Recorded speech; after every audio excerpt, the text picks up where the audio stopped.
Καλημέρα, είμαστε στην περιοχή Δουναίικα Ηλίας με τον φίλο και παραγωγό Αντρέα Ψακούλια, ο οποίος έχει καλλιεργήσει την ποικιλία καμέων και θέλουμε να μας πει δύο λόγια για την ποικιλία. Καλημέρα και εμένα.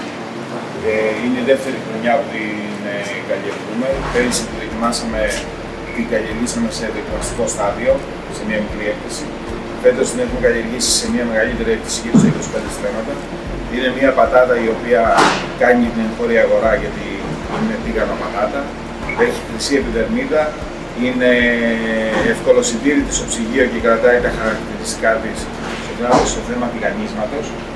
Δεν έχει πρόβλημα δηλαδή μετά βγαίνει το ψυγείο και είναι μια εύκολη πατάτα σε θέμα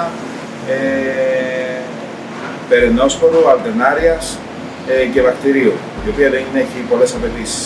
Άρα είναι απαιτητική για την περιοχή τη δικιά μας, η οποία τα τελευταία χρόνια έχει ένα έντονο πρόβλημα.